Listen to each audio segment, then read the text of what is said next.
Olá e bem-vindos! Hoje a gente vai abrir uma janela para o passado usando um objeto que, olha, a maioria de nós provavelmente já viu ou até já fez. Um scrapbook, um álbum de recortes. Pois é, algo super familiar. Só que este aqui é especial. O material que a gente tem em mãos hoje nos leva direto para o Japão do início do século XIX, para a cidade de Edo, a antiga Tóquio. Uma das maiores e mais vibrantes cidades do mundo na época. E a nossa missão aqui é desvendar como um único pedacinho de papel guardado nesse álbum, um convite para uma festa de arte impresso num papel rosa. Um detalhe que já diz muito. Exato. Como esse convite pode nos contar a história de um mundo social inteiro que, assim, foi esquecido pelo tempo. A gente vai mergulhar nesse pequeno artefato para entender a dinâmica daquela cidade. E é fascinante porque esses objetos, os especialistas chamam de epêmera. Ah, sim. São coisas que foram feitas para serem usadas e descartadas, né? Bilhetes, recibos, convites. A maioria se perdeu, claro. Mas os que sobrevivem, tipo, por acaso, dentro de um álbum desses... Viraram uma mina de ouro. Exatamente. Uma mina de ouro para os historiadores.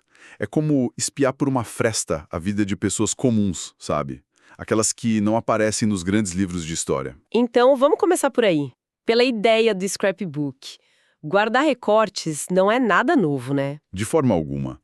O que a pesquisa mostra é que esse impulso de colecionar fragmentos da vida é quase universal em sociedades letradas. É uma vontade de guardar memórias, né? Sim, de segurar as memórias, de organizar o caos do dia a dia em páginas. O mais interessante desses álbuns antigos é que eles não tinham uma lógica muito rígida. Não era organizado por tema nem nada. De estar do lado de uma carta de um amigo que, por sua vez, estava junto de um cartão postal. Era um reflexo direto da mente de quem o criou, um mapa dos seus interesses. É quase como o feed de uma rede social, só que analógico. E totalmente privado, né? Você vai folheando e vendo um mosaico de momentos que foram importantes para aquela pessoa. Essa é a analogia perfeita. E cada item, por mais banal que pareça, tem uma história ali.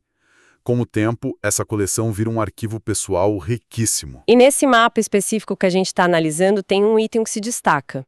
É ele que nos guia para um evento muito particular, um convite em papel rosa. Sim, e o objeto em si já é incrível. A cor, o papel, mas é a técnica de impressão que dá a primeira grande pista. Estilogravura, certo? Isso, impressão em madeira, o que significa que não era um convite único, escrito à mão. Alguém teve o trabalho de entalhar uma matriz para poder imprimir várias cópias. Então já não era um evento pequeno, para poucos amigos. Exatamente. A pesquisa sugere que talvez 30, 50 ou até mais de 100 cópias idênticas foram produzidas. A intenção era atingir um público maior. E a imagem nesse convite é bem caótica no bom sentido, cheia de energia. Uhum. Tem um grupo de homens, todos com aparências e roupas bem diferentes, o que já sugere que não eram do mesmo círculo social. Um parece um contador de histórias profissional. Num pequeno palco, sim. Outros estão pintando, escrevendo. E o mais curioso, no canto, tem dois caras prontos para uma queda de braço. O que é isso? É tipo uma foto do que ia acontecer no evento? Aí é que tá o pulo do gato. A nossa cabeça do século XXI pensa logo em registro, em documentário. Claro. Mas o que a pesquisa revela é que isso não é um retrato fiel. É pura propaganda. Ah, então é marketing. É a versão idealizada. É o trailer do evento, criado para gerar um burburinho, para fazer as pessoas comentarem, sabe? Você viu o convite daquele evento? Parece que vai ser incrível, vai ter de tudo. Que sensacional! Então eles não estavam só convidando, eles estavam vendendo uma experiência. A imagem era a promessa de um ambiente vibrante, com gente interessante, atividades diversas. Até uma queda de braço para animar. É o equivalente a escolher as melhores fotos para um post patrocinado hoje para criar a imagem perfeita. Precisamente. É uma ferramenta de marketing super sofisticada para a época. A queda de braço, por exemplo, talvez nunca tenha acontecido. Mas ela comunica uma ideia de energia, de masculinidade, uma diversão mais bruta, em meio às artes. Eles queriam atrair vários públicos, e essa imagem eclética era a isca. Isso nos joga direto para o cenário, para a logística da coisa. A gente está falando de Edo, uma metrópole com mais de 1 milhão de pessoas. Como é que um papelzinho rosa encontrava seu público nessa multidão toda? Ótima pergunta, porque nos força a pensar na comunicação antes da mídia de massa. Não tinha correio como o nosso, não tinha jornal de grande circulação para anunciar. A comunicação era física. Isso, interpessoal. Pense numa rede de influenciadores analógica. O organizador não saía distribuindo na rua. Ele ia, por exemplo, no dono de uma casa de chá popular ou num restaurante frequentado por artistas e deixava um maço de convites ali. E o dono do lugar funcionava como um curador, entregando os convites só para quem ele achava que ia se interessar. Exato, uma curadoria humana baseada em redes de confiança. A informação se espalhava organicamente. Um convite no lugar certo valia mais que 1000 espalhados ao vento.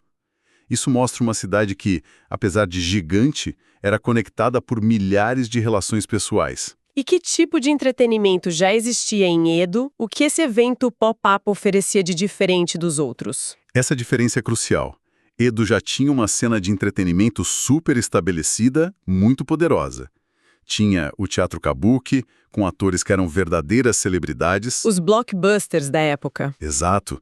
Tinha o teatro de marionetes, as arenas de sumô, eram instituições enormes, com locais fixos, ingressos caros, uma estrutura comercial bem definida. E esses eventos de arte, o Shogakai, como o do nosso convite, onde eles se encaixavam? Eles eram o oposto. Eram a cena alternativa, o underground. Não tinha um lugar fixo? Nenhum. O do nosso convite, por exemplo, ia acontecer na barraca de um contador de histórias, um espaço improvisado. A pesquisa os descreve quase como eventos de guerrilha. De guerrilha? Como assim? Apareciam num lugar, atraíam uma multidão e, no fim do dia, sumiam sem deixar vestígios. Eram itinerantes, espontâneos e, o mais importante, muito mais acessíveis que o kabuki. Ah, entendi. Isso explica por que o marketing no convite precisava ser tão criativo. Eles não tinham a fama de um grande teatro para atrair as pessoas. Exatamente. A reputação deles era construída a cada evento. Cada convite era uma promessa, uma tentativa de capturar a imaginação do público. Era um modelo muito mais ágil e também mais arriscado. Ok, então a gente tem esses eventos de arte pop-up rolando pela cidade, atraindo um público que talvez não fosse nos grandes teatros. Mas por que eles eram tão importantes? Era só entretenimento mais barato? É aí que a análise fica mais profunda e revela a função social desses encontros. Os Shogakai eram muito mais do que só diversão. Eles funcionavam como o que a gente chama de esfera pública. Espera aí. Esfera pública. Isso soa como algo bem moderno, ligado a debate político, jornais. Sim, mas o conceito se aplica perfeitamente aqui. A sociedade de Edo era extremamente hierárquica, segmentada. Samurais não se misturavam com comerciantes, que não se misturavam com artesãos. As mulheres, em grande parte, ficavam restritas ao ambiente doméstico. As barreiras sociais eram muito rígidas. E os Shogakai quebravam essas barreiras. Exatamente. Por serem informais, acessíveis e acontecerem em espaços neutros, eles permitiam algo quase impensável. Que era? No lugar, lado a lado. Um samurai de baixo escalão, um comerciante rico, um artesão e suas esposas e filhas podiam estar todos ali, juntos, vendo um pintor criar uma obra ao vivo. Isso é revolucionário. Então a experiência não era só ver arte, mas ver e ser visto por outras pessoas. Interagir com gente de fora do seu círculo. Precisamente.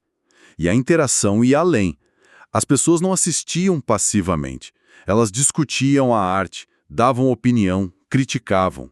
E, a partir daí, conversavam sobre outros assuntos, notícias da cidade, fofocas, talvez até críticas veladas ao governo. Então era um fórum para troca de ideias. Um espaço de liberdade que não existia nas estruturas formais da sociedade. Um espaço de liberdade, exatamente. É incrível. Mas se esses eventos eram tão populares, com centenas, talvez milhares de pessoas, e tinham essa função social tão importante, por que eles simplesmente desapareceram da história? Cadê os registros? Essa é a grande tragédia. E o desafio dos historiadores. A resposta está na própria natureza desses eventos. Eles eram efêmeros. Ah, claro. Por serem voluntários, sem local fixo, sem uma organização formal, eles não deixaram os rastros que a história oficial costuma seguir. Não tem arquivo, não tem registro de ingresso, não tem crônica institucional. A memória dele se foi com as pessoas que participaram. Em grande parte, sim. O evento acontecia, a multidão se reunia, as conversas fluíam e no final do dia todo mundo ia para casa. A barraca era desmontada. As vozes, as ideias trocadas, tudo se dissipou. E o que sobrou foram só fragmentos, ecos. Pedaços de papel como o nosso convite rosa, preservados por um acaso do destino na coleção de alguém que achou aquilo bonito ou importante o suficiente para guardar. É impressionante. Nossa análise começou com um pedacinho de papel colorido e nos levou a uma rede social vibrante, um espaço de debate público que existiu muito antes da internet e que foi quase apagado da história. Sim, e o trabalho do historiador, como a pesquisa aponta, é quase o de um detetive. É pegar esses fragmentos espalhados, um convite aqui, uma anotação num diário ali, e tentar costurá-los de volta. Recriar a atmosfera. Isso, recriar a energia, o porquê por trás dessas reuniões. É um esforço para dar voz a um fenômeno que foi por natureza passageiro. Tudo isso a partir de um convite que sobreviveu por 200 anos num álbum, o que nos leva a pensar inevitavelmente nos nossos materiais descartáveis de hoje. Sem dúvida, a gente produz uma quantidade infinitamente maior de efêmera digital todos os dias. Convites de eventos no Facebook, memes, stories. E isso nos deixa com uma reflexão final, né? Quais desses nossos convites digitais, dessas nossas conversas passageiras vão sobreviver? E, talvez mais importante, se alguém encontrar um scrapbook digital nosso daqui a 200 anos, um HD antigo, um backup esquecido na nuvem, o que esses fragmentos vão dizer sobre a nossa esfera pública? Sobre como a gente se conectava, debatia e vivia junto? Vão contar uma história de conexão ou de isolamento?